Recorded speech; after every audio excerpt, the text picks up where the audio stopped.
Early 1800s, Southern Africa, a land of hundreds of small kingdoms, each fighting for survival. The Nguni people, split into clans like the Ndwandwe, Mthethwa, and the small Zulu, all competed for cattle and water. Cattle were everything: wealth, status, survival. Warfare was ritualistic: shouting, spear throwing, and quick retreats. The goal: steal cattle, prove strength, not annihilate. But as resources dwindled and populations grew, old ways broke down. Clans began merging under ambitious chiefs like Dingiswayo of the Mthethwa, who saw the need for change. Dingiswayo started organizing warriors into disciplined regiments, laying the groundwork for a new kind of power. Into this world stepped Shaka, a Zulu outcast with a vision for total victory, not just ritual skirmishes. Under Dingiswayo's protection, Shaka learned, watched, and waited. He saw warfare differently. He wanted an empire built on discipline and dominance. The old world was fading, a storm was coming. The stage was set for a revolution. Southern Africa was about to change forever. Shaka's rise was unlikely. An outcast, hardened by exile, shaped by hardship. Under Dingiswayo, he proved himself a brilliant warrior and soon took over the Zulu clan. Shaka transformed the Zulu first. He replaced the throwing spear with the Ikulwa, a short-stabbing weapon for close combat.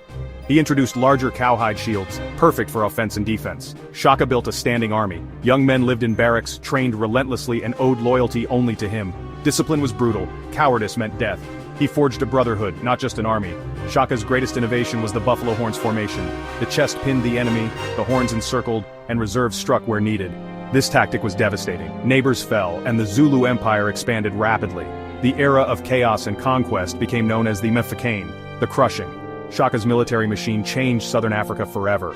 The Zulu were now the region's dominant force. Shaka's vision had become reality, but power would bring new enemies. The world was watching.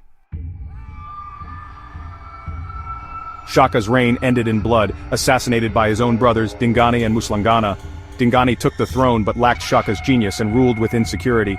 Soon, a new threat arrived. The Voortrekkers, Dutch-speaking settlers seeking land armed with guns and determination. Dingani tried diplomacy, but suspicion led to betrayal. He killed their leader, Piet Retief, and his men during negotiations. The Voortrekkers retaliated, forming a defensive laager at Blood River. The Zulu attacked with thousands, but muskets and cannons decimated them. The river ran red, the Zulu army was shattered. Dingani's power collapsed, and his brother Mpande, backed by the Voortrekkers, took over. Mpande kept a fragile peace, rebuilding a weakened kingdom, but the peace was temporary.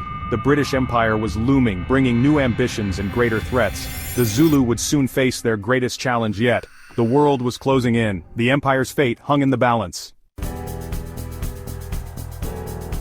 Cetshwayo, Mpande's son, revived Zulu military might, unsettling the British. The British, seeking control, issued an impossible ultimatum: disband the Zulu army or face war. Cetshwayo refused. The British invaded in 1879, confident of victory. At Isandlwana, Zulu warriors used Shaka's tactics to annihilate a British force, one of the empire's worst defeats. The shock was global, but British resolve hardened. Reinforcements poured in, the British adapted using superior firepower and new tactics. At Ulundi, the final battle, Zulu courage met Gatling guns and rifles. The Zulu were overwhelmed. Their capital burned, Cetshwayo captured. The Anglo-Zulu War ended with the kingdom's destruction. The Zulu Empire was broken, but its legacy endured. The British divided Zululand, ensuring it would never rise again. The age of Zulu power was over, but the story was far from finished. The world would remember Isandlwana. The Zulu spirit survived. The British shattered the Zulu kingdom, dividing it to prevent unity. Civil war and suffering followed, but the Zulu identity endured.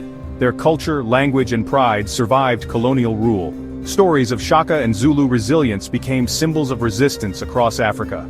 Today, the Zulu remain South Africa's largest ethnic group, their legacy woven into the nation's fabric. The rise and fall of the Zulu Empire is a story of power, resistance, and survival. It's a reminder that empires can be challenged and the underdog can fight back. The Zulu story is about resilience, how culture survives conquest. History isn't just battles and dates, it's people, struggle, and spirit. The Zulu Empire's echo still roars in South Africa today. Their legacy is a testament to endurance. The world remembers. The lion's roar endures.